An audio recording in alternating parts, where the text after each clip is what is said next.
remind you that Scripture tells us that blessed are the peacemakers. I want to underscore the word makers.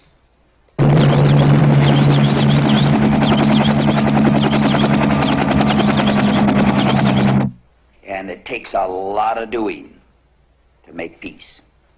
It takes a good deal of hard work, building like a mighty cathedral, stone by stone, block by block. And I sometimes wonder why we Americans enjoy punishing ourselves so much with our own criticism. This is a pretty good land. I'm not saying you never had it so good, but that is a fact, isn't it?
I think the most significant aspect has been the suppression of political activity, who forced the people to go underground and to understand politics only as revolutionary struggle and not on a political struggle. In other words, you can only have a chance to change the regime only by revolution and not by an electoral process or a democratic process. One of the most important things concerning Ho Chi Minh is the fact that he spent so long years out of his country, and that nevertheless he has the touch and feel of the peasantry of his country, of the village. For village life in Vietnam is the essential of the life of the nation. And I will just give you one anecdote to show you that connection. When he, for the first time, gave a press conference in Hanoi in 1945, when he came for the first time as a leader of his nation in front of the public, he said to the people there, "I can't tell you what you have to do, but I can show it to you." Put his thumb on the table and said, "If everywhere where you put your thumb on the sacred earth of Vietnam, there is a plant growing, then we will succeed. If not, not." Now this is again one of the points where Ho, on one hand, is a Marxist economist who knows the importance of the basic production, and on the other hand, a Confucian scholar, because what you have to have in mind to understand that idea of the thumb on the earth is a simple Chinese proverb. A thumb square of planting rice is more precious than a thumb square of gold.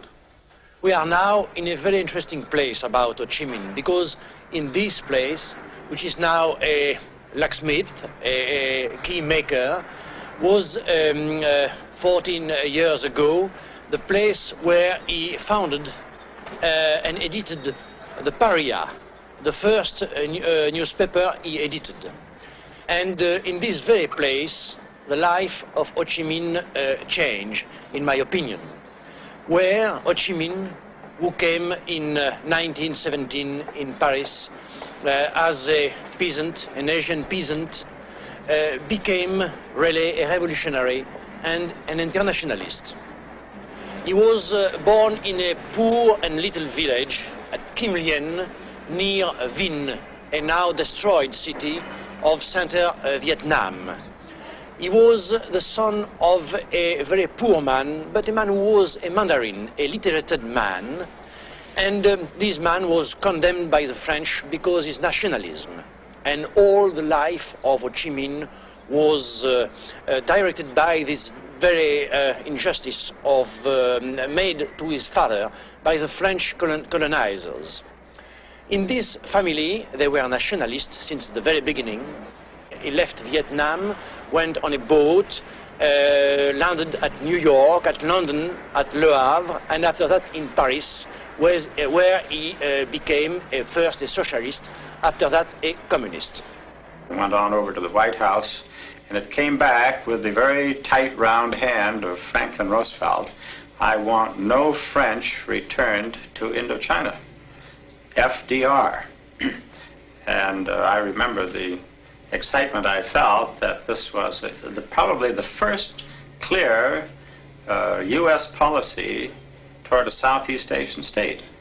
Now, the thing that I think we fail to recognize is that Ho Chi Minh, communist or whatnot, is considered by the people of Vietnam, and I'm speaking now of millions in South Vietnam, as the George Washington of his country. He's the man that they think threw off the French, the colonialism. Just as we had our 1776, they had theirs in the 1940s. He also led an underground movement against the Japanese who had occupied Vietnam and the whole Indochina Peninsula during World War II.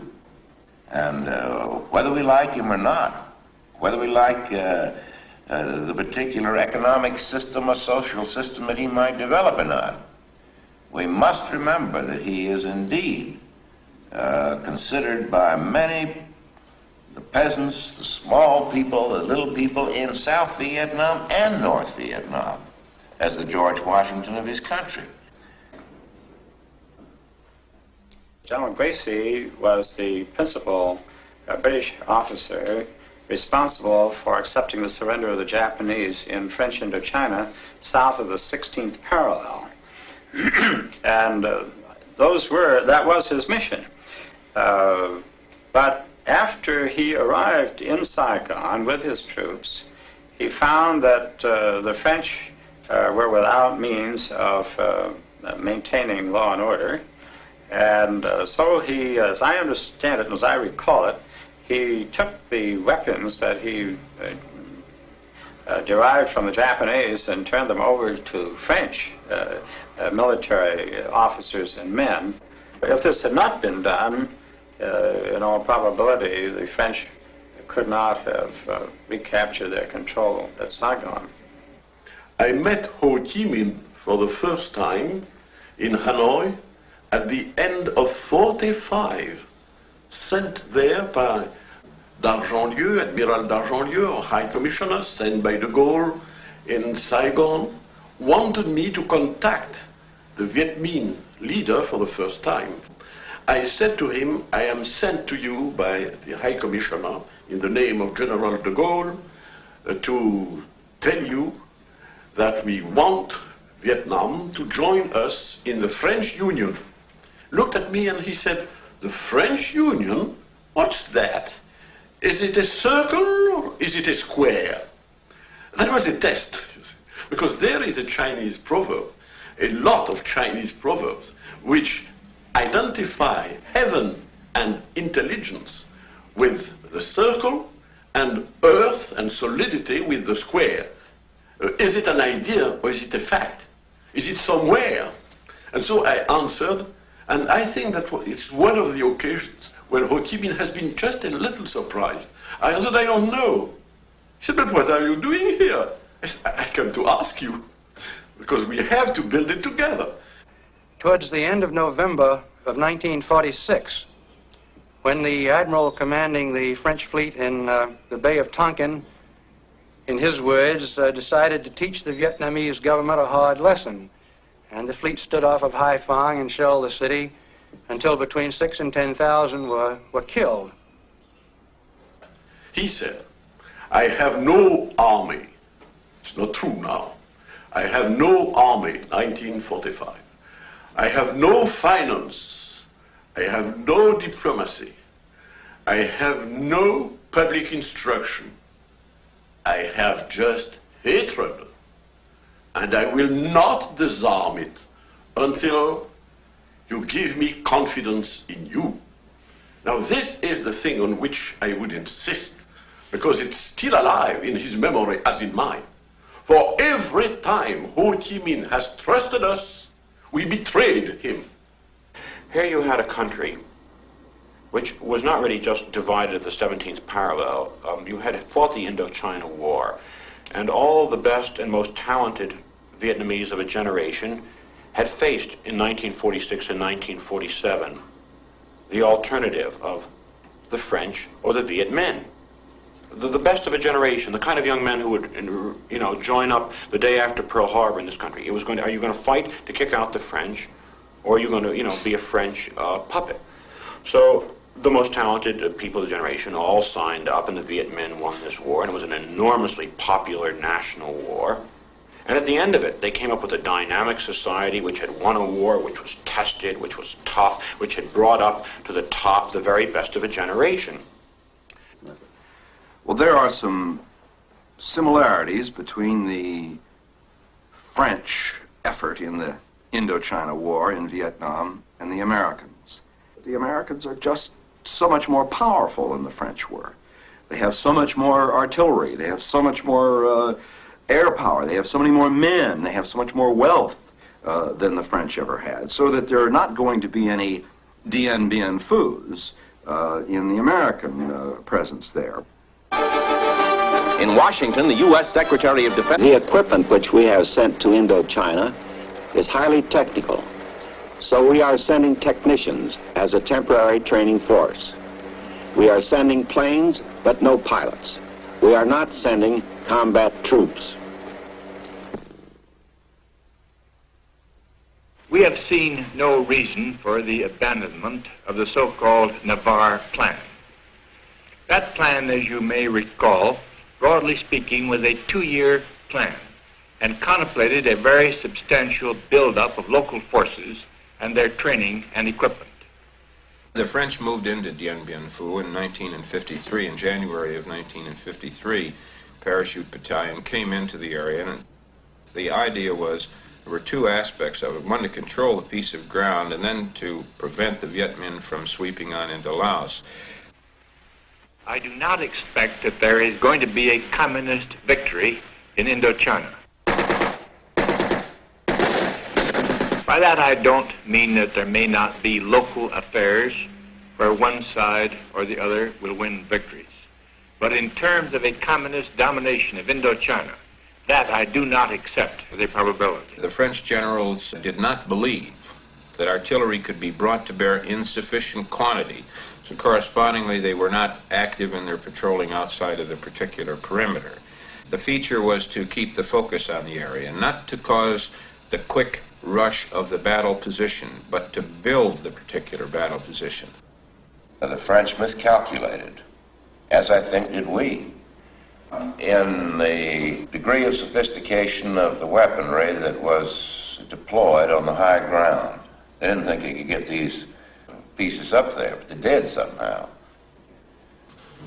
The Battle of Dien Bien Phu is a significant phenomenon in military history, and from all of the standpoints that one views war, it achieved a particular political objective in the full Clausewitzian sense of the term.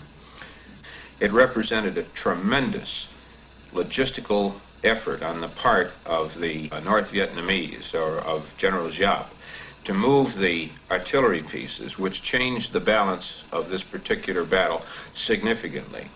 Forces of aggression seem to be concentrating just at one point, at Dien Bien Phu, where the resistance is extremely gallant against overwhelming odds. The French began the war as a colonial war. They try many times to change this very nature of the war, trying to change it in a civil war, a war between the right and the left in Vietnam, and after that in international war, a crusade against communism. It was clear that the French were in deep trouble at Dien Bien Phu. And then Admiral Radford thought that if we went in with air, we could knock them out. Senator Morton, as you know from my letter to you, we were very interested in a meeting that was called by Mr. Secretary Dulles and Admiral Radford, in which you played a part, and in which 8 members of the Congress of the United States were present, 5 senators and 3 representatives. I wonder if you could give us your best recollection of who was at that meeting. Senator Morton, sound 1, take 1. There was a meeting. I've forgotten the exact date. This can be easily ascertained. I assume that the records have been kept. The burden of it was Admiral Radford's feeling that we should really move in and bring active support to the French, specifically air support from carriers. Carriers were available in the nearby area. How many missions could have been mounted, I don't know. I didn't get into the military details. And it was felt that the artillery that they had on the high ground could be destroyed by air attack. And they failed always, because they were always seen by the Vietnamese as a foreign power trying to get back his colonial power. That is why they lost the war at Dien Bien Phu. Dien Bien Phu has fallen. I join with you in paying tribute to the gallant defenders. May it be given us to play a worthy part to defend the values for which they gave their lives. The defense of Dien Bien Phu of 57 days and nights will go down in history as one of the most heroic of all time. The defenders, composed of French and native forces, inflicted staggering losses on the enemy. In Giap's treatment, Giap's writing about this, it appears that he was well ready. In Dien Bien Phu, he was ready if he had chosen to assault and did not, some 8 weeks before the final movement took place. And I would submit that the reason for this is that Giap and Ho Chi Minh understood the political nature of this particular battle, and they wanted the politics, the public opinion in France and in the rest of the world, among the other powers, to build, to give this a great deal more importance than it had militarily.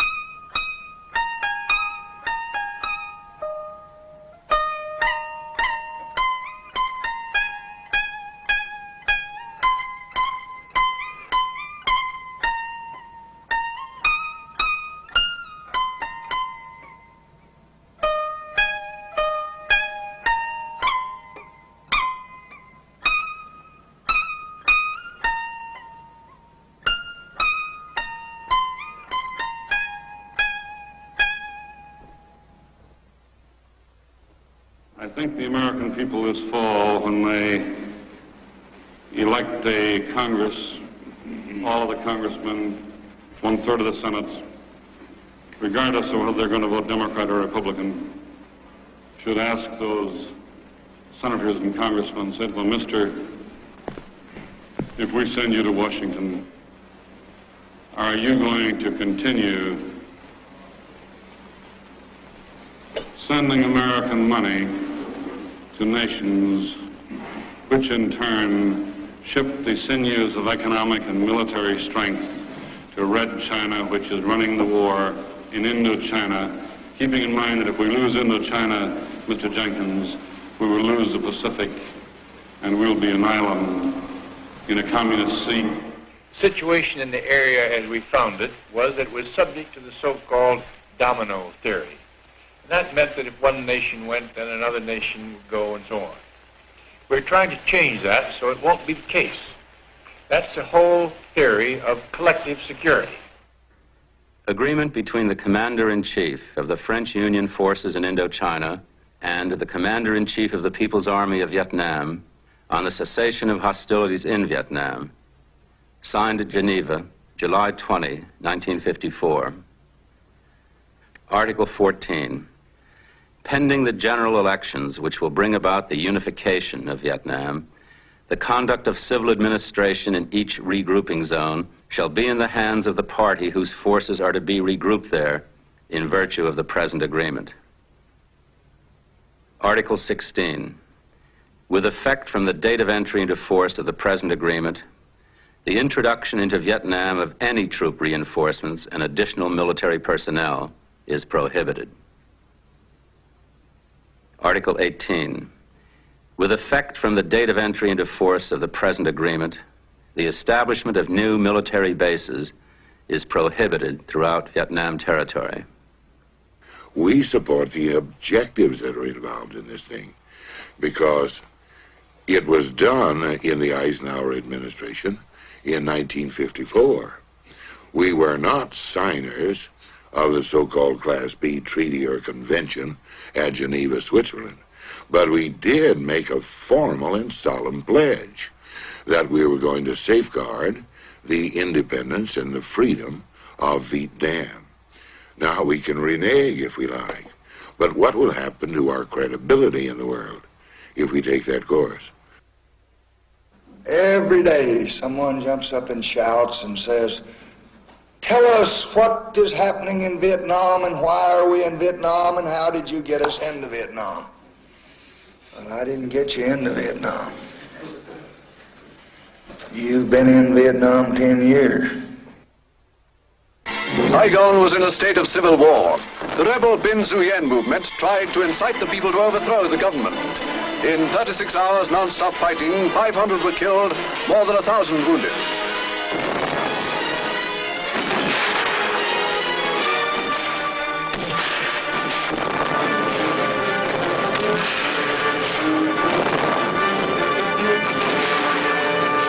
Vietnam Premier Diem was still in office when we received these pictures. Unfortunately, the West does not agree about Saigon. General Ely, on-the-spot commander for France, is instructed to oppose Diem. Malcolm MacDonald has flown there reportedly to do the same, whereas America stands behind Premier Diem. Meanwhile, Saigon suffers the agonies of civil war. In Cannes is the absentee Emperor Bao Dai. First reported deposed, Bao Dai may stage a comeback. As it is, Vietnam seems ripe for communist invasion.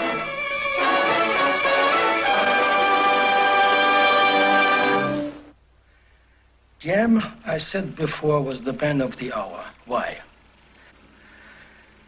Once colonialism came to an end through the victory of the Viet Minh against the French at Dien Bien Phu and through the agreement in Geneva, this trend in Vietnamese history, which favored the communists exclusively, could be broken. Since colonialism, the creator of communism, so to speak, was now dead, there was a chance that other forces might be able to compete with Ho Chi Minh. However, under certain conditions, they had to be as nationalistic as Ho Chi Minh. They had to be free of the taint of collaboration with the French.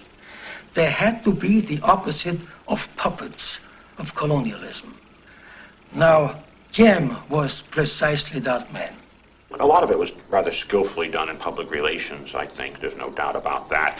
There was sort of a cult of the little fellow in the sharkskin suit and the little mandarin who's going to stop the Reds. And there was a great many articles along this line, you know, sort of Ngo Dinh Diem, our man in Saigon.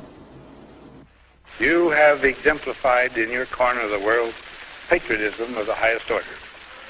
You have brought to your great task of organizing your country the greatest of courage, the greatest of statesmanship, qualities that have aroused our admiration and make us indeed glad to welcome you. I thank you very much. Part of my involvement with Vietnam was to be active in founding the so-called American Friends of Vietnam, a private organization dedicated to the promotion of understanding, spread of information, and support of Diem. I was, in fact, more or less running the organization as chairman of the executive committee. The American Friends of Vietnam was a lobby group set up, I think, about 1955, really to lobby for the Ngo Dinh Diem regime in this country. And I think the particularly interesting thing about it was that it was so much of it, and so many of its more distinguished names were liberal names. People like Max Lerner and Arthur Schlesinger, Senator John F. Kennedy, people like that. And this gave, of course, the Diem government a very good liberal umbrella. I mean, the sensitivities and the sensibilities of many liberal people who might otherwise have been dubious about that regime were eased off. The Diem regime got, right from the start, I think, the benefit of the doubt. It is on the same plan that the interests of Vietnam are identical with the interest of the people of a free world. It is on this plan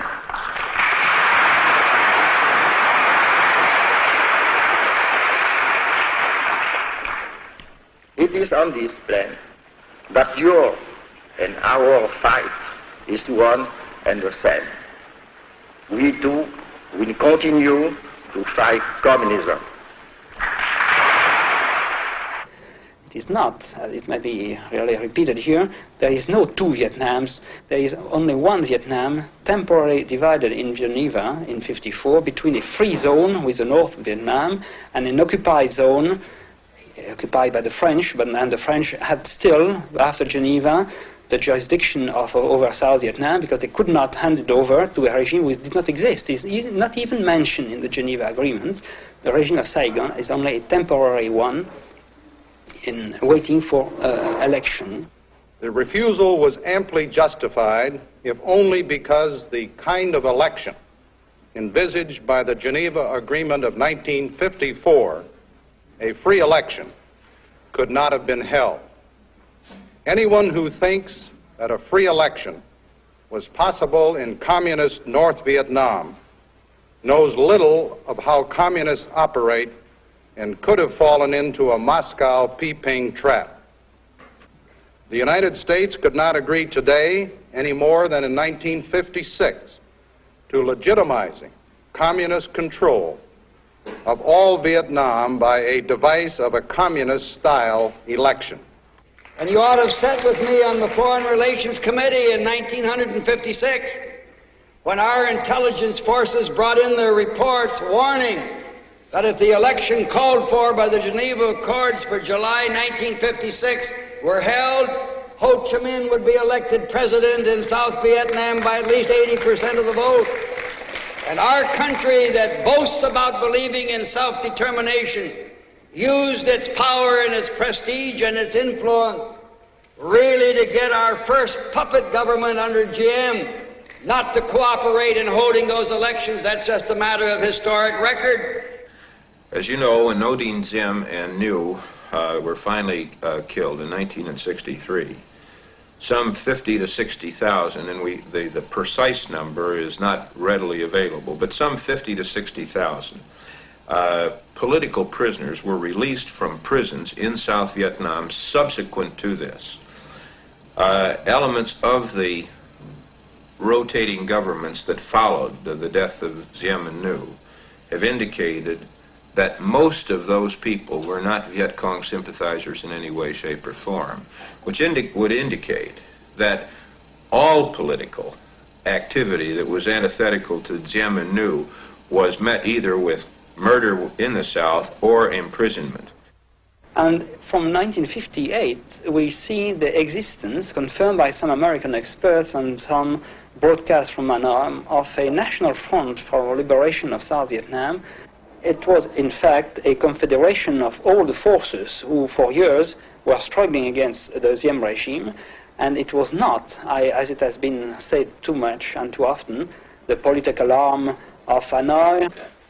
The National Front for Liberation included the former remnants of the political religious sects, Cao Dan Hao, the Binh Xuyen II, the former Viet Minh, the Democratic Party, the Radical Socialist Party, and various other elements who were united in the common aim to overthrow the regime, to create a coalition government, a democratic regime in the South, in order to be able to discuss with the North the provision of Geneva. That means the end of the occupation regime in the South and peaceful reunification between the two parts of Vietnam. The front is not what you would call a puppet of Hanoi. The two organizations, and I do stress that they are two organizations, work very closely together. Many of their aims are parallel aims, but their ideas do not always coincide, and indeed sometimes their policies are in conflict. Land reform was a total failure. There were sporadic attempts to try and deal with land, but they never had any real support from Diem. What he did was that he gave to the 1,200,000 tenants some land. Actually, he didn't give it to them. He sanctioned the fact that the Viet Minh had given it to them, but he made them pay for it now. The downhill trend of the Diem regime is best described by the increase of corruption, by the increase of the influence of a near-psychopath like his brother Nhu and his wife, Madame Nhu, both of whom had a drive for power which I can only describe as pathological. I had once dinner with them, and Nhu told me, you see, we could have an opposition in Vietnam if I led it. But since I am the only intelligent man in South Vietnam, all my mental capacity goes into leading my brother to rule South Vietnam. I have nothing left to organize an opposition. Now, this kind of conceit is, of course, pathological. However, this man gained more and more influence over Diem, together with his wife. This is the kind of psychology you had in a turbulent, changing Asia. I mean, this old sort of Mandarin idea, you know, that I am right, I have this divine right to rule. How can you challenge what I say? Because I am incorruptible. Staley bought the strategic Hamlet from Nhu. Nhu brought it out as a new little goodie, and no pun intended, but came up with a strategic Hamlet. And this amounted to the same old approach of forced relocation, the living behind bars, the total regimentation of the social and the fabric of the society. One of the more significant things about the strategic Hamlet is that they were physically and literally demolished by the Viet Cong after Diem and Nhu were killed. Every stick was taken down, every piece of wire, and the enemy took this off to make use of it and told the people, return to your ancestral homes. And at that time they began to take control, effective control over the countryside. Diem was corrupted on vanity and power, Nhu on his own ego, Madame Nhu certainly on power. She was the one who really understood what they were doing the most. She was the most realistic one. She had no illusions about them. She was a smart, strong, dynamic woman. No illusions about herself. And she tended to set policy. She knew what they wanted. She didn't worry about what the Americans were saying, you know, be nice, or do this nice popular thing. The important thing to her was the survival of the family. And anybody who got in the way of the survival of the family was a threat. In this affair, I do not think that we should worry too much. because we have the same fate. Whatever happens in my country, we shall not feel it alone. You also, you will feel it. The base of Diem was his army, which was American supported, and American aid coming through, and the police force, and generally and increasingly police state technique. But there was no dissent. They controlled the legislature, which was a rubber stamp. And about the question of a rubber stamp parliament, I have repeatedly said, but what wrong to rubber stamp the laws we approve?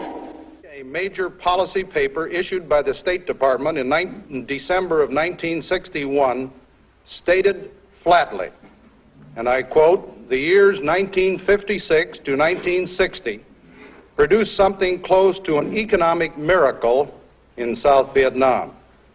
It is a report of progress over a few brief years equaled by few young countries," end quote. It has been said by Confucius wonderfully well. He said, never have laws too precise, because the precision of the law gives the possibility to get around it. Have laws that are built by governments which are reliable, which know you, which are close to you. And this is how, in the organization of the Vietnamese society, the village was so essential. And I think that this has been the great mistake of Ngo Dinh Diem, to replace the leader of the village, who was the expression of the country, the expression, as they say, of the wind and the water of the locality. He replaced that by appointed village chiefs. Now, when the Viet Cong assassinated village chiefs, they were not at all village chiefs, but people who were not belonging there. And it was a scandal to a village that were then there. And so when the Viet Cong assassinated so many of those people, and I am not a man who likes to hear that people have been assassinated, and some of them might have been very good people, the majority might have been acceptable if they had been the expression of the village. But at the very point where the Vietnamese nation, the Vietnamese earth, arises and speaks to the government through the, not chiefs, through the representatives of the village, the elders of the village. At that very point where the life of the country is, Ngo Dinh Diem put simply a wet blanket of functionaries, just at the point where was the life of the country. He brought the extinguishing methods of a government which was not a government for the Vietnamese. One of the very significant events toward the end of the Diem regime, which indicated the degree of decay, particularly in the morale of the army, was the Battle of Apac. It indicated that militarily the Diem regime was unable to handle the insurrection, and it brought about the discussions in Washington, which eventually led to the decision to put in our own troops and not only our equipment.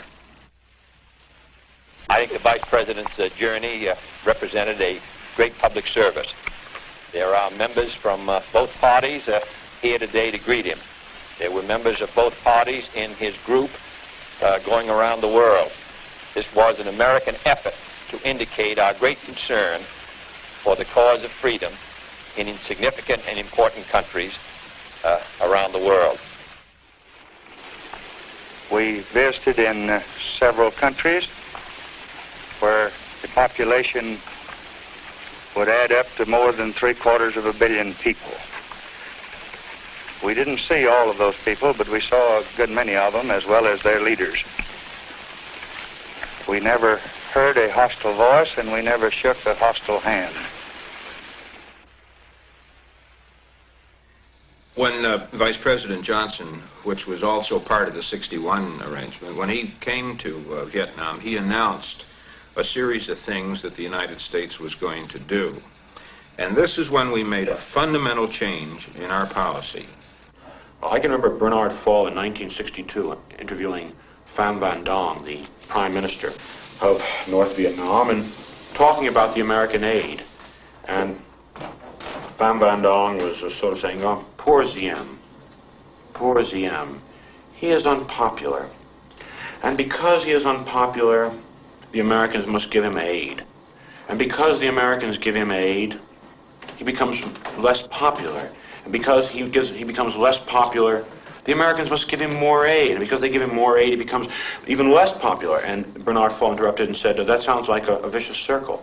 And Pham Van Dong paused and said, no, not a vicious circle, a downward spiral. I'm Roger Hilsman. I was Director of Intelligence and Research in the State Department under John F. Kennedy, and then Assistant Secretary of State for Far Eastern Affairs under Kennedy and for a while under President Johnson.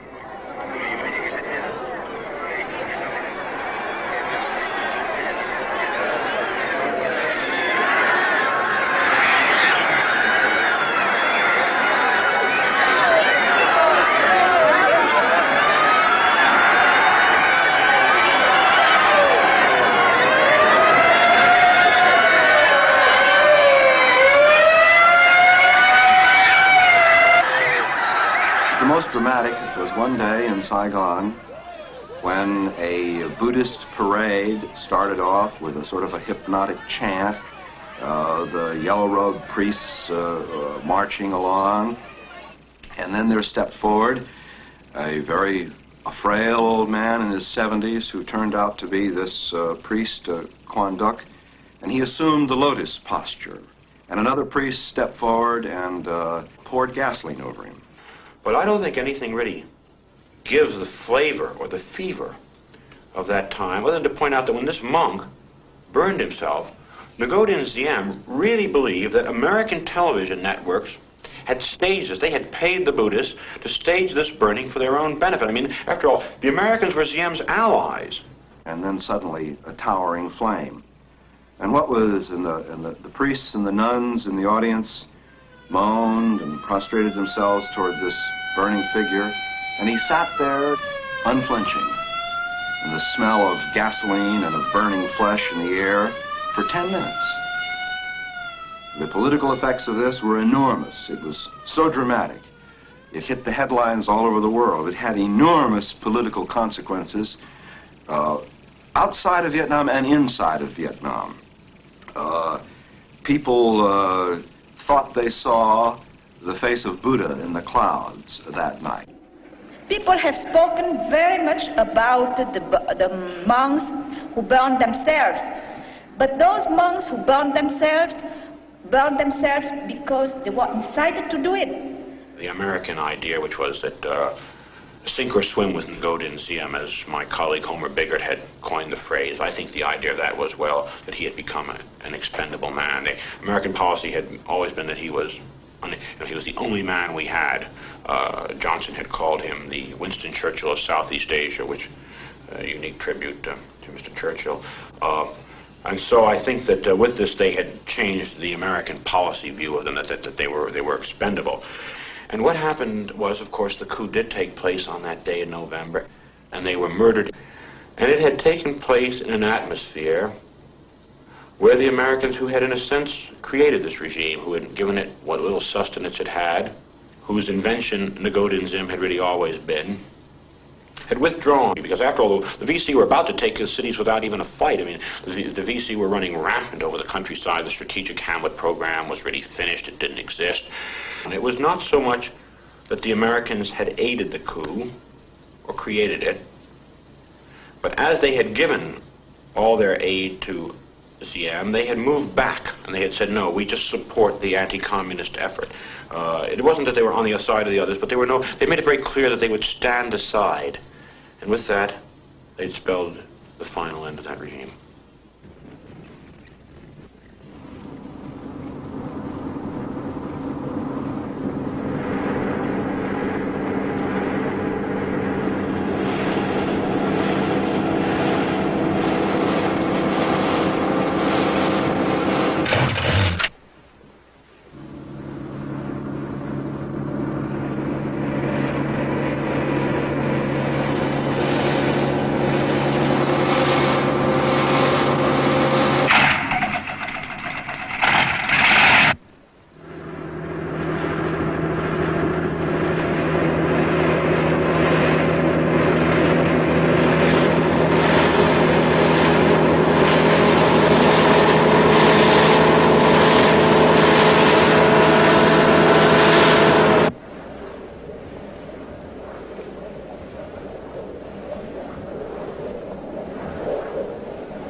on the assumption, this is the myth, that a friendly government has asked us to come in and prevent a takeover.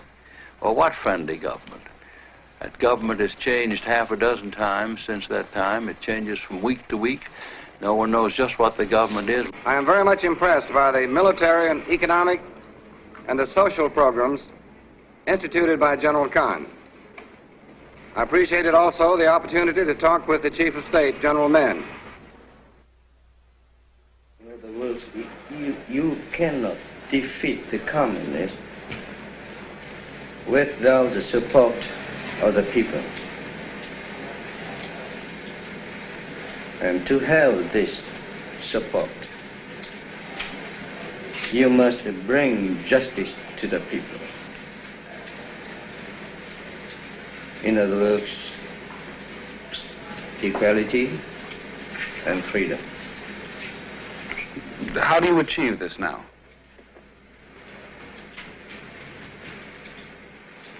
Justice, justice.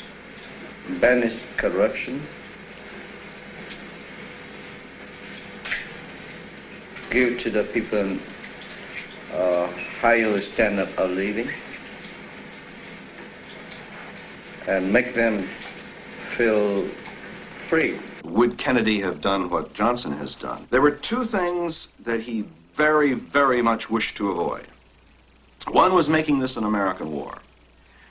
As he used to say, it's their war, the South Vietnamese. We can give them aid, we can even give them advisors. But they must win it or lose it. And I think he was fully prepared to let them lose it rather than make it an American war. He felt that if we put Americans in there, it would drive, with their white faces, it would drive communism into the, nationalism into the arms of communism. The second thing he wished to avoid was internationalizing the war, as we called it. By this we meant bombing the North or attacking the North. First and foremost, because it would not work. And here, 30-some-odd months of bombing has shown that his judgment was right. I think that there's great danger in this country because of the fact that so much of our economy is geared in the military area. There is grave danger of a military industrial alliance of a kind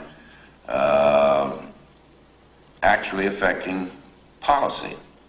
Now, Vietnam is the case in point, not the only place, because we're spending $50 billion a year outside of Vietnam for military.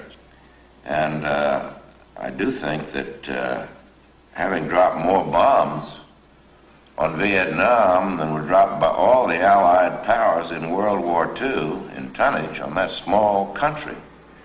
I mean, to me, it's just how silly can you get?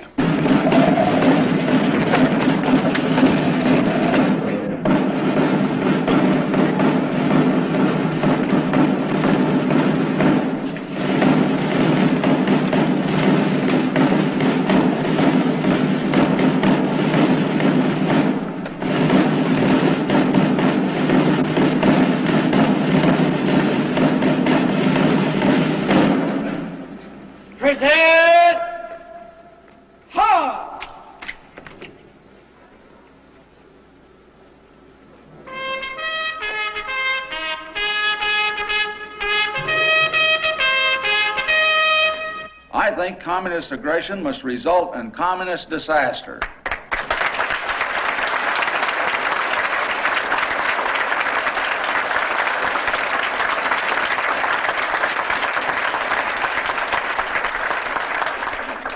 And I don't think you're going to get that at the conference table. And the world is watching us in Vietnam to see if we'll put our money where our mouth is. It's just that simple. And I just wish that we would decide to win the war and that we would step out and close the port of Haiphong and hit every military remunerative target over there. And I think you're a better chance to bring the communists to the conference table than if we do not hurt them. However, American instinct makes us want to jump in with both feet and get an unpleasant job over with as soon as possible. But traditional Oriental patience makes them willing to carry on the struggle into generation after generation if necessary. We're fighting a war over there with a commodity most precious to us and held far more cheaply by the enemy, the lives of men. I don't think it's necessary to have an invasion of North Vietnam. And it would be just exactly what the enemy wants. He'd like us to put down 100,000 men in the field, and they put down 100,000. They're willing to lose half of theirs, and ours is a precious commodity. And I wouldn't trade one dead American for 50 dead Chinamen. We must fight the war from our strength, not the enemy's. We must fight it at least cost to ourselves and at greatest cost to the enemy. We must change the currency of this game from men to materiel. What is the greatest single problem we're facing in Vietnam? Well, it's the despicable communist enemy. There's no question about it. And the sooner we smash him, as we should have done in Korea. If we'd done it in Korea in our first test of arms with communism, we wouldn't be confronted, I don't think, with the situation we have in Vietnam. Do you have respect for the Viet Cong? Do you think they're a good soldier? Well, there's no question about it. They're willing to die readily, as all Orientals are. And their leaders will sacrifice them, and we won't sacrifice ours. The only solution I see is to use our strength, our air and naval power in the most humane possible manner possible to destroy North Vietnamese capability to wage war against the free people of South Vietnam. So I think the sooner that we hit everything we can and hurt them over there, we got a better chance to win that war, and that's exactly what we should do, in my opinion. So the harbor at Haiphong and the entire capacity to receive outside help, close it.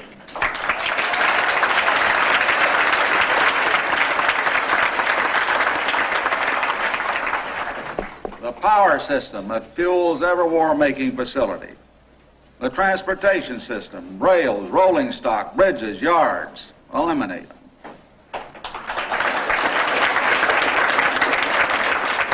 Every factory and every industrial installation, beginning with the biggest and the best, and never ending so long as our true bricks still stuck together.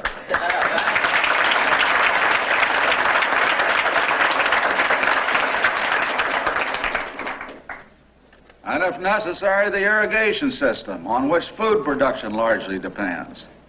We must be willing to continue our bombing until we've destroyed every work of man in North Vietnam, if this is what it takes to win the war. Then there was a little crisis there. The military thought that there was a great infiltration. And Secretary McNamara went out and came back and said, no, there wasn't a crisis at that time. But I thought it was very significant that President Johnson then appointed a committee to prepare a list of targets in the North in case he should decide to bomb the North. And the more I thought about this, the more I became convinced that if there were a crisis, he would escalate the war.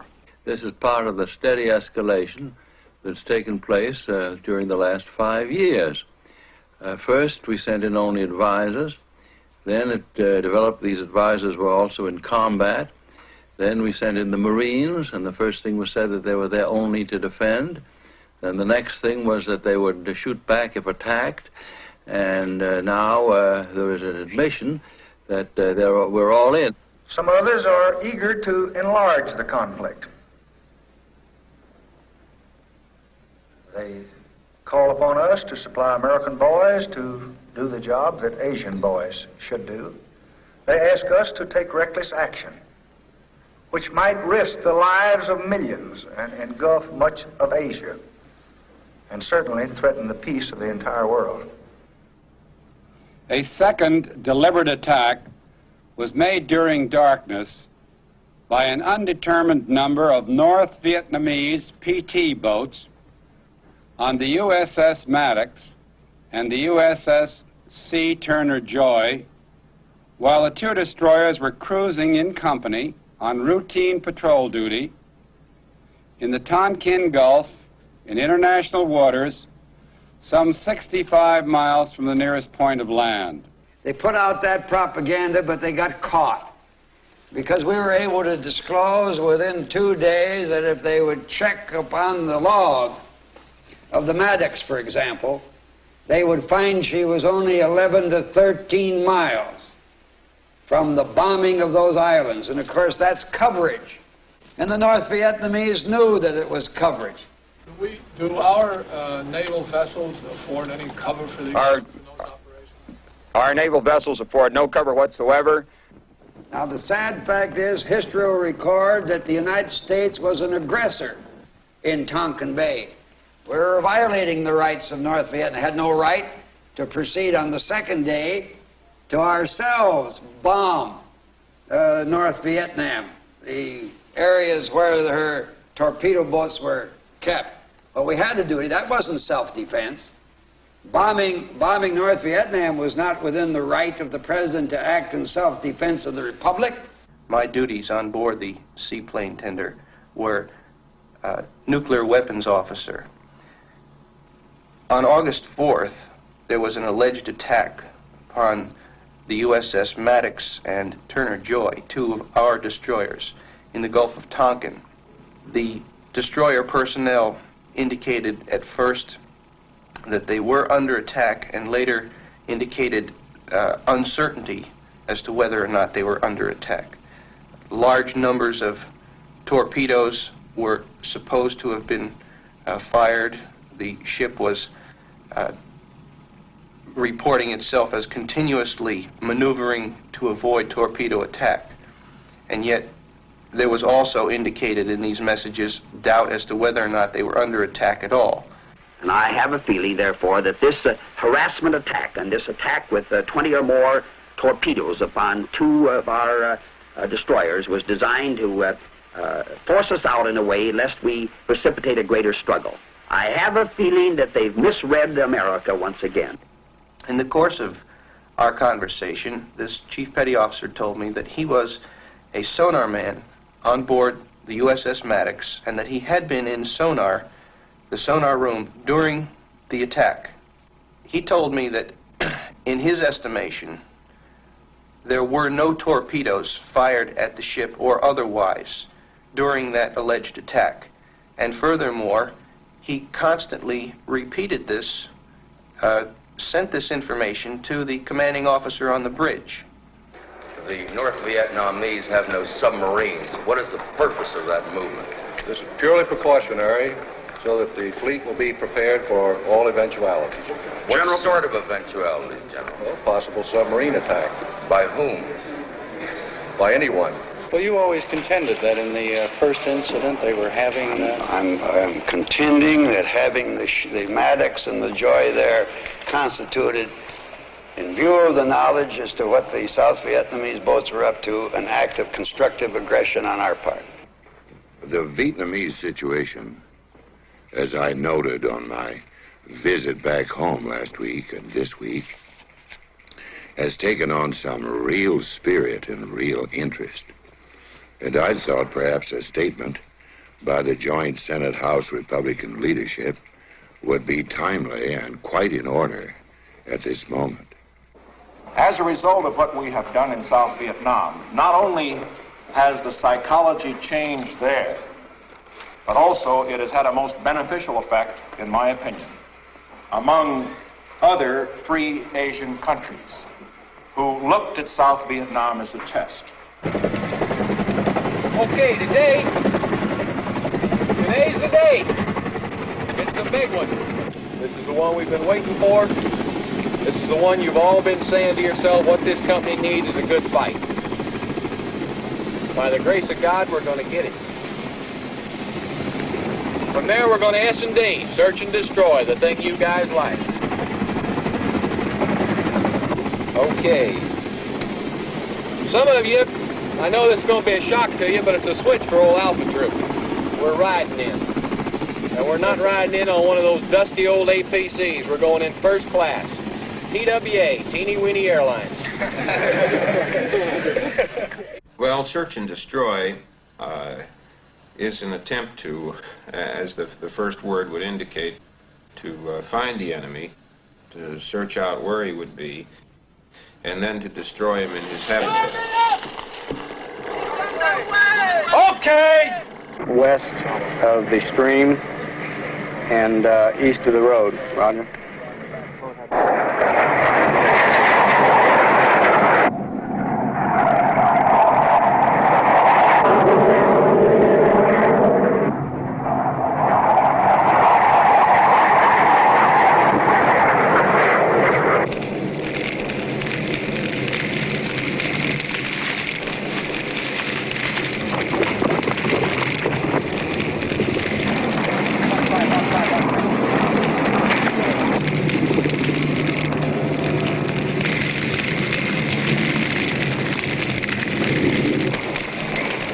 How much rice do you think is actually in there? Oh, geez, I don't know, about 20 tons, 10 tons. How far back does it go? It's about 30 by 15. Anyways, about 12 feet deep. How do you destroy this much rice? Yeah, the demo man usually blows it up. You're going to blow it up, are you? If they can't get it out, they'll blow it up. It's unmilled rice.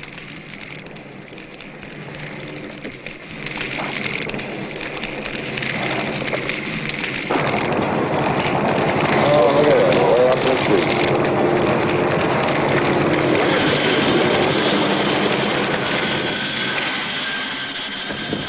Here's all the detachment consists of.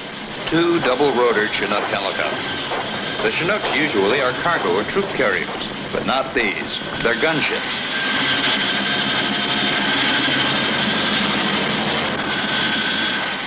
The prisoners that we've captured or have been captured say that this is the most feared weapon outside the B-52s.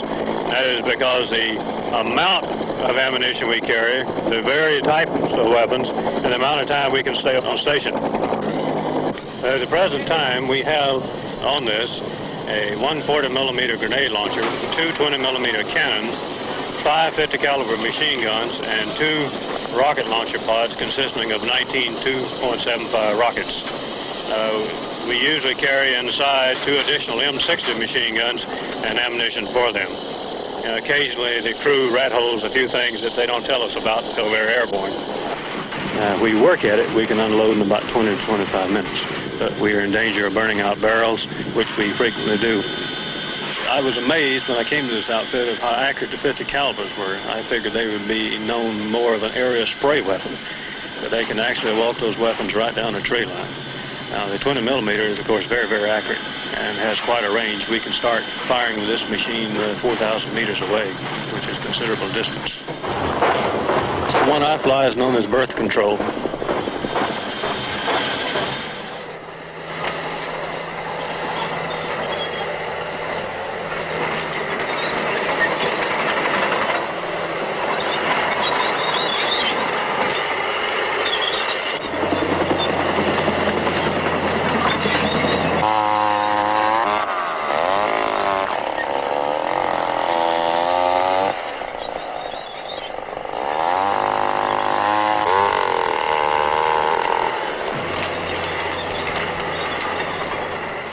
You look like you enjoy your work. Why? Well, I've been doing it for 36 months since I've been in the service, and it's the type of work I enjoy outside, moving around. But this particular operation, the Cedar Falls, why are you enjoying this?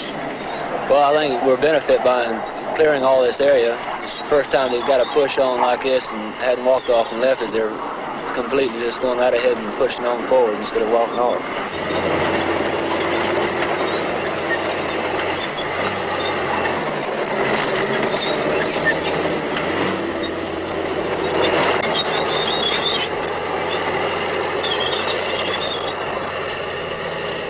Where'd you find these people? They live right in this area here in the village of Dong Lien, between here and the railroad out to the west. Why'd you bring them in here? We've had so much trouble when we moved through this area. There have been a lot of civilians killed as a result of this, and as we made our pass through here, we picked these people up and moved them with us into here so that we could make a careful sweep and probe each and every hut looking for tunnels and caves, possible VC hiding places. And we found a few caves and blew them, picked up some weapons, killed a few VC.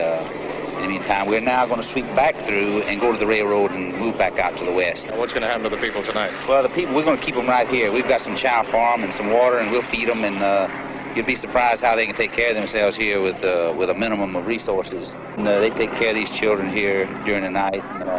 They huddle real close together and they'll keep warm. Now, how long are you going to hold on to these people?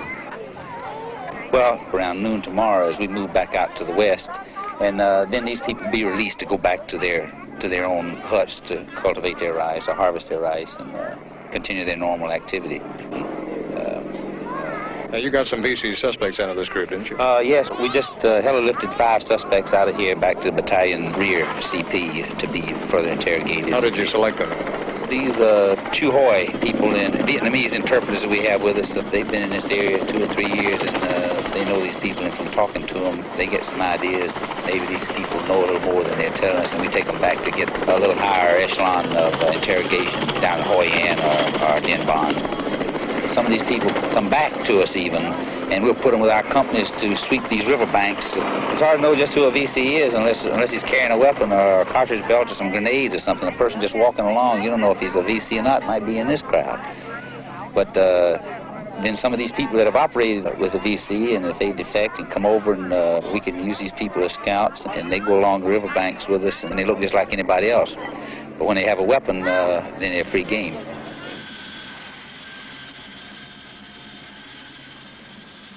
How did this man get killed? Well, he threw grenades at the Marines, and instead of just 1, he threw 3. And the Marines spotted him and started shooting at him. And that's how he got it. 2 big holes by his eye and throat were done by 30-06 sniper rifles. All the rest of the holes were done by this new type of rifle we got, the M16. Now, how about all these people who are standing behind me over there? Do you think any of them know this man? Yes, they do. But they wouldn't admit it because they're afraid that we're going to take them back to CP for questioning. And we'll detain them under this RVN program where they'll teach them propaganda for 3 months. They hold them for 3 months. That's why they won't admit they know this man here. We've put over about 3 million of them into what I would call a concentration camp. They call it a refugee center. It's got barbed wire around it. They can't get out of it. And we've taken these people from the graves of their ancestors, from their rice paddies. And we say, oh, well, we've pacified X million people. Yeah, we've pacified some more people by putting them in these camps. I'll wind this up in a hurry. I know many people have said, look, we've killed innocent people. Our bombs have killed civilians and babies and mothers. And I suppose there is truth to that. There have been people that have been killed. But your government has not bombed civilians. Your government has not bombed open cities. Your government has sent its bombers in after targets, military targets, that have been placed in an area surrounded by civilians. Well, the unfortunate thing is that the enemy is quite frequently located in areas that have people who are not part of the military structure in an immediate sense. They may be sympathizers. They may be supporting through their efforts, their work, and the like. But what occurs when you engage in a search and destroy is the destruction, the needless destruction of innocent civilians. Now, you might say that they're all part of the entire communist apparatus. But the feature is that if we are going to prevent this war from degenerating into a genocidal activity, then our attempt would be to rehabilitate or to wean those folks away from the communists rather than to destroy them.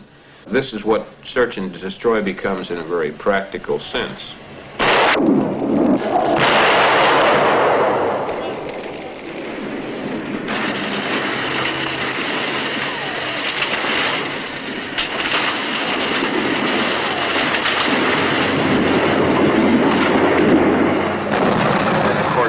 They're the subject of our constant concern because they're such a magnificent group of fighting men. Their morale is extremely high. They always have a smile. I was at a very kind of sobering thing last night, a memorial service for 4 men in the 2nd Squadron who were killed the other day, one of them being a medic. And the place was just packed. And we sang 3 hymns and had a nice prayer. I turned around and looked at their faces, and I was just proud. My feeling for America just soared because of the way they looked. They looked determined and reverent at the same time. but still they're a bloody good bunch of killers. When a captive is taken by United States or free world forces, he is following interrogation, turned over to the Vietnamese authorities. These prisoners are not being mistreated. They are being handled in accordance with the provisions of the Geneva Conventions. The prisoners were executed in our outfit as a standard policy. We were told by our CO after our first battle that from then on we weren't going to take any prisoners. My name is John Toller. I'm a sergeant in the U.S. Army Special Forces known as the Green Berets. I'm en route to Vietnam. However, I'm deserting the Army because I'm protesting the U.S. involvement in the Vietnamese conflict. Today, your soldiers, sailors, airmen, Marines, and Coast Guardmen are better educated than before, are better informed, have traditional American ingenuity and initiative, are better physical specimens, have high morale, and understand what the war is all about. As I mentioned before about changing the minds of the apathetic populace, the key is to communication. And most of the American soldiers I know can't communicate. They don't really understand the Vietnamese way of life and its goal. And the only way they can communicate is through money or with a gun. So after a while, they develop this kind of fear. And so a misunderstanding and a non-communication, they mistrust the Vietnamese, and they kind of despise them. Once we got to Vietnam, it was an entirely different story. The officers started referring to the Vietnamese as gooks. They even went so far as to say that the only good gook is a dead gook. They said you can't trust them, you can't trust any of these slant-eyed bastards because none of them are no good.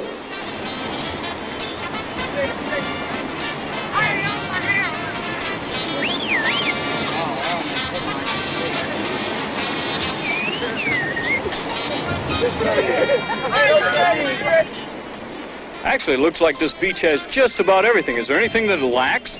American girls! Say. Well, there are girls down the other end of the beach, though. They're off limits to me. They're gooks. Yeah. You know, slant-eyed. They're no good. Who needs girls? Same slope.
I'm David Werfel, professor of political science at the University of Missouri, and a specialist in Southeast Asian politics. I've spent about 7 years in Asia, teaching, researching, studying. As a matter of fact, I've written particularly about the problem of corruption and fraud in elections. Isn't it true, though, that the censorship now is going to be a little more rigorous as soon as the campaign starts? No, sir, I don't think so. But you have said, have you not, that the Vietnamese press should not criticize the candidates in the election. Why is that, sir? Well, it's our formal and present policy. I don't think it's wise to allow people to use free press to, issue criticism each other, because it created more confusion, more division among the people. The elections that were held in 1967 for national office, of course, in the first place, could be participated in only by people living in so-called secure areas, which excluded at least a third of the population that were in areas so thoroughly under the control of the NLF that the government couldn't even pretend to regulate affairs there. That we should call to the attention of the people that the folks that are doing the most to keep us from having a fair and free election in Vietnam today are the Viet Cong and the North Vietnamese themselves. Now, this is not to say that the campaign or the election in the South will go off without blemish. This is only to say that an effort is being made, and a strong effort, with our very strong support and endorsement, to conduct an open election in a nation that's under fire from guerrillas and from terrorists and from aggressors and from invaders. And so President Johnson, being true to the origin of the elections in the first place, was very much concerned about how the American people would interpret these elections, and he saw that it was necessary to appoint an official observer team.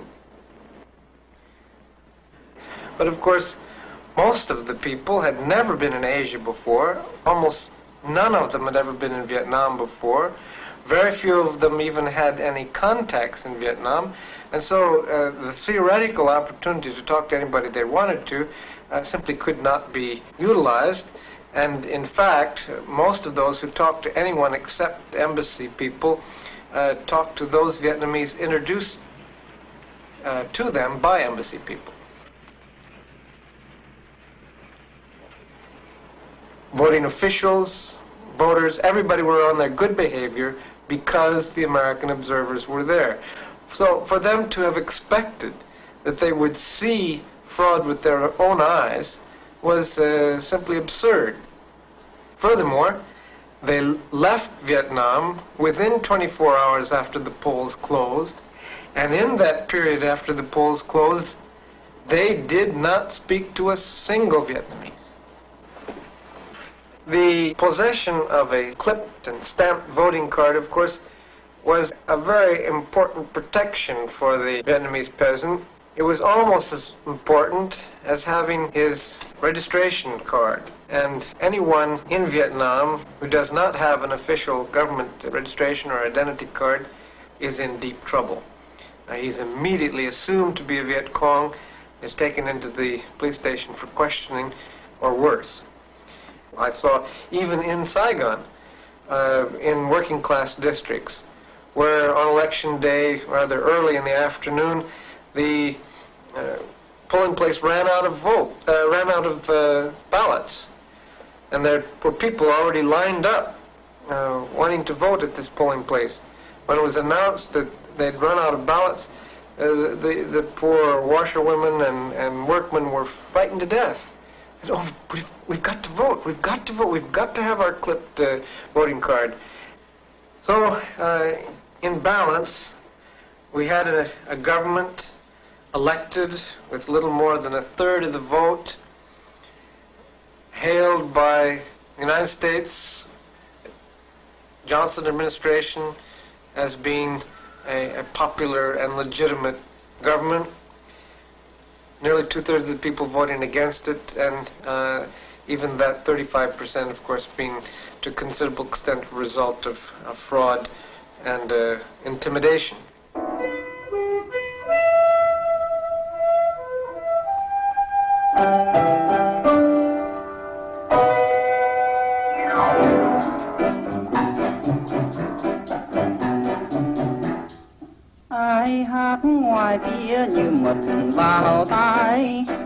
bài hát ngoài kia nghe ngọt ngào thấy.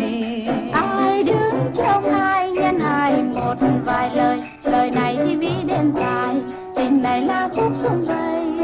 Anh với lòng em như một dòng sông, Nam Bắc cùng chung chung tình đại dương.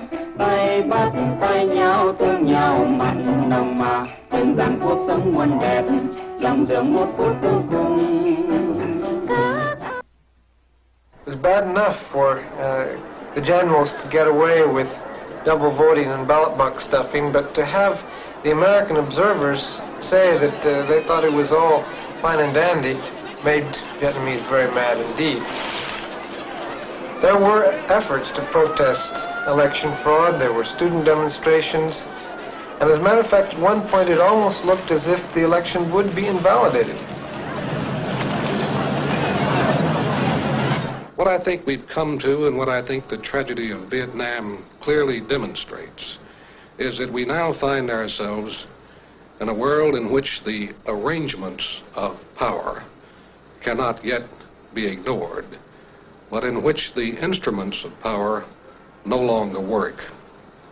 If this lesson has been taught us in Vietnam, then the stubborn little guerrillas out there who sawed off the American giant at the knees and brought him down, almost like David versus Goliath, will have done a great service not only to their own cause, whatever one may think about it, but perhaps to the cause of world peace, and perhaps most particularly to the Colossus himself. Maybe we needed to be brought up short. Maybe what we've been doing in Vietnam all along is an exercise in what Senator Fulbright has called the arrogance of power. We cannot retreat from any place, and I can tell you that we don't intend to retreat. We were asked by the State Department to prepare a letter and send it to Ho Chi Minh through a channel which had been opened and was available to us. We were certain would deliver the letter directly to him. It was a very conciliatory letter written in the State Department in consultation, word by word, with Secretary Bundy, Secretary Katzenbach, and others, in which we spoke on behalf, this was the actual phraseology, on behalf of high officials of the State Department. All of Asia, free Asia, as well as communist Asia, is watching Vietnam. And if, for example, out of this present struggle, after making this great commitment, after turning around the psychology in Asia, we then agree to a coalition government with the communists, or we force the South Vietnamese into a neutralized position, neutralize it as we did Laos, or if we make any kind of territorial concessions to the Viet Cong, either one of these three courses of action would be interpreted as a retreat and also a defeat, not only for South Vietnam, but for the United States. We had an extended interview, almost 2 hours, with Ho Chi Minh. It was perfectly clear in the course of that interview that Ho Chi Minh was delivering to us certain information he expected us to deliver back to the State Department. And on the side of Ho Chi Minh, understand that first of all, he will bring to the negotiation the prestige of an unparalleled life of devotion to his country. In the history of this century, he will be the great patriot. And be careful here. Don't forget that he is a Marxist. And don't expect him to turn a traitor to the ideal of his life. He was unyielding on the point that the bombing had to halt before his negotiators would enter into any kind of substantive discussions. But I think he was trying to make the point, making it repeatedly, that after that the agenda was open. Now there may be those who say, well, obviously, and you haven't offered them enough. Well, it's true that we haven't offered them South Vietnam. And it is true that we have not agreed to assure them that we will stop the bombing on a permanent and unconditional basis. We discovered sometime later, when the correspondence was made public by Hanoi, that 4 days before our letter could arrive in Hanoi, a letter arrived there sent over President Johnson's signature, which was a very hard-line letter indeed, which restated all the previous conditions regarding cessation of the bombing and even added some new ones, and which was, in our judgment, intended to do what it did do, which was to break off any possibility of negotiation at that time. This letter, we subsequently learned, had been written 2 days before ours was written in conjunction with the State Department. We found, to our surprise and shock, I might say, that Harriman was already saying that he proposed to negotiate the settlement by suggesting that there had to be some reciprocal military action in return for the final cessation of the bombing. In other words, the same point that Johnson had been standing on before he made the speech of March 31st. It was almost as though Harriman turned off his hearing aid when we told him that this would not work. This was not the understanding the North Vietnamese had, and they would certainly repudiate it if he attempted to take that position at the bargaining table. And this, of course, is what did happen at Paris. In the view of the North Vietnamese, the reciprocity means the United States is bombing North Vietnam and North Vietnam must bomb the United States. This, in their view, is reciprocity. Since North Vietnam is not bombing the United States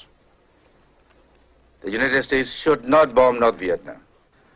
The general impression that I came away with, and I think here I would speak for my colleague Bill Baggs, was that we were dealing with the State Department on a basis of what we have come to call Fulbright's Law, never trust the State Department.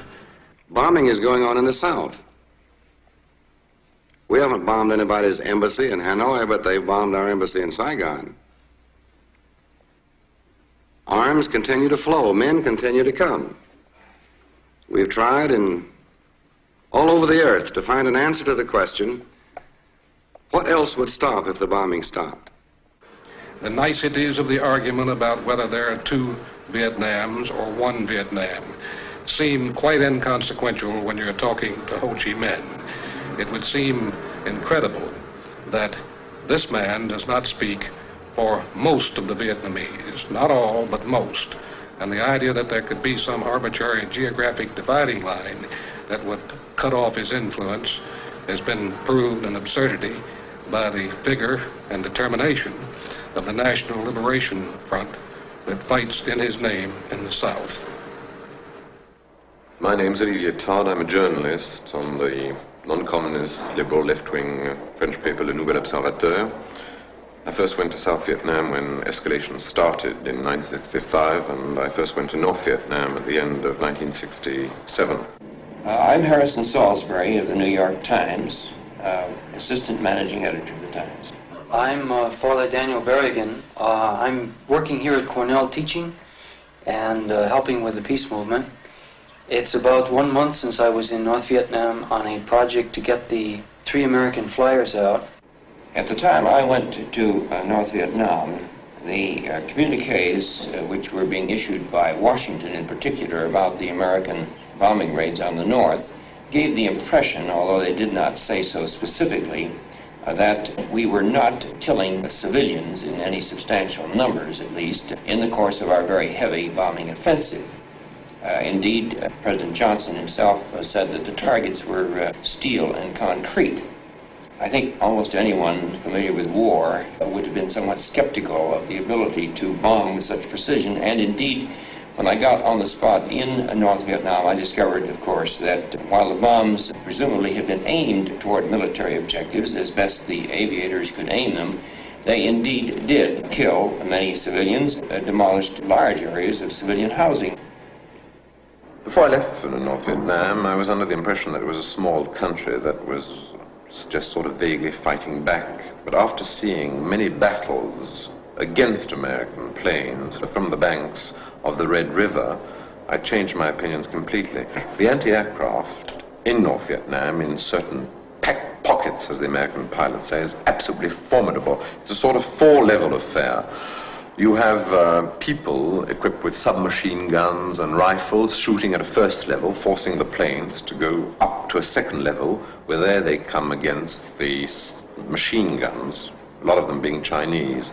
And then they're forced up to a third level, which is that of the ordinary guns, most of them, I would say, Russian. And after that, they go up to a level where they meet the SAMs. And I would have been told that these SAMs were antiquated. Well, in fact, they're not. They're formidably powerful. During 1 week in October, I saw at least 11 planes in 5 days being shot by the North Vietnamese anti-aircraft defense.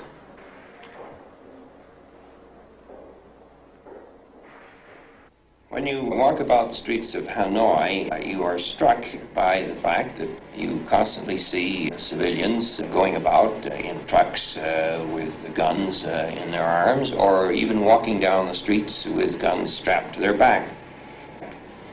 It's unusual to see so many people with guns in their hands, and it's most unusual to see this in a communist country. One evening, on the road to Haiphong, we were bombed 300 yards from where we were. And with my interpreter, we immediately went onto the side road. I was very frightened. I was terribly frightened. But as soon as we bumped into a machine gun nest, fear disappeared. And the government has understood this, and I think this is one of the reasons why it has armed most of the population. We went into the countryside, and we saw great evidence in the cities as well that the people are generally armed. The civilian militia is very large. The women share, for instance, the burden of anti-aircraft gunfire, defense of the city. We saw large numbers of men and women on the roofs of buildings preparing in the early stages of air alarms for the bombardment itself. And they said to us quite openly on several occasions, look, one of the most practical evidences of the truth that this government speaks for us is that the government has armed us. To the point where, if we wanted, we could bring the government down in a day. And they themselves know this. At the time that I was in North Vietnam, there obviously had not been any breaking of the morale of the people, either in the cities or, as far as I could observe, out in the villages, although they had been subjected to an extremely heavy bombardment. At that time, it was reaching the levels of World War II, and of course, since that time, has been much strengthened. The people of North Vietnam are young for the most part, and the war effort is largely on the backs of teenagers, not because they're running out of manpower, but because this is a young country. There is nothing that has not been attacked. There is no thread that has not been tried to be burned or frayed or broken by us, and yet none of it has happened, or it's been repaired in the night. Altogether, I think one can say, objectively, that there isn't a town left standing apart from Haiphong and Hanoi. So that there are hospitals, there are schools, there is a trusted government, and there are political leaders whom they don't hesitate to call loved and admired. Which is to say, the war is not working. It's a very simple judgment. It's too simple for the complexities of our power. Perhaps in a deeper spiritual sense, too tough to face, because it means the end of the giant. It means the last days of Superman. It means that for those with the capacity of overkill, kill is not enough. The real thing required is to live in the real world. As Buber says, it is to be able to imagine the real world and imagine human beings. And as long as the dinosaur couldn't do it, he ended up on the museum shelf. And as long as Superman can't do it, he can raven and destroy, but he cannot give life, and he cannot even truly, as we know so bitterly, he cannot live himself. The North Vietnamese always insist that they are winning this war, that they are not simply resisting. And when I talked to Prime Minister Pham Van Dong, he said, we are not under-bombing, we are facing the bombs. And at first I thought that this was mere propaganda, but seeing the North Vietnamese fighting in the country and in the towns, I think that psychologically it is true. I was most interested to find that when I got to Hanoi, the authorities put no restrictions on what I wanted to send out. Prime Minister Pham Van Dong has stressed in his talk with me the parallel between the ancient struggles of the Vietnamese people against the Chinese, the Manchus, and the Mongols, and their contemporary struggles for independence, which began, of course, under the French many years ago, were continued without interruption through World War II, then resumed again against the French, and are now being carried on against the Americans. Prime Minister Pham Van Dong turned to me at one point and said, "Mr. Salisbury, how long do you want to fight? Would you like to fight for 10 years, 20, or 30? You pick the term of yours. We're ready to accommodate you." A rather bold statement, and maybe it had some bravado in it, but this is, again, in accordance with the spirit of the Vietnamese people. There's no one in that society who doesn't remember hunger in his own lifetime. And it was interesting that from the peasants to the young intellectuals, when you pose the very same question, that is to say, what has the revolution meant, first of all, to you, you will get the same answer. We now have enough to eat. As simple as that. So that when the North Vietnamese government makes it its pledge of honor that the rice bowl will be filled, this is so great a thing that we can hardly conceive of it. It just seems to be off our radar. I think, for them, the question is, first of all, a very, very concrete one. That statement is literally true. And then again, it begins to move into the larger areas. The circumference of the bowl expands, and you note that the revolution has meant a passion for education, a passion for grassroots involvement in their own future, their own social structures, their own politics. And that at the other end of that power, which they are trying to move upward after so many years of colonial powerlessness, at the other end of that power is standing a man who also has a rice bowl in his hand and whose poverty is equivalent, whose power has not separated himself from the fate of the majority, who can move in the same cheap cotton clothing and with dignity among them, and whose power is not an inferior backroom game, or a game of marked cards under a table, or a corrupt double talk such as we've gotten so used to in the chanceries of the West. Yet there is one light of hope, and this is that throughout Vietnamese history, they had catastrophes. They had Chinese, Mongolians invasions, where whole provinces were destroyed. Because, you are not the first people who destroyed villages in Vietnam, unfortunately. And so they are used to that. And it's a great tradition that the village is not lost, even when it disappears from the surface of the ground, because the village is down below. Down below with the tradition, down below with the people, the ancestors who have made the country, literally. The country is handmade. There is not one square foot, I would say, a square thumb of the earth that has not been built as it is by the peasantry in the past. And this survives. And when it after 100 years, a village comes back, the descendants of a village come back to the village, they find the village, and the village starts again.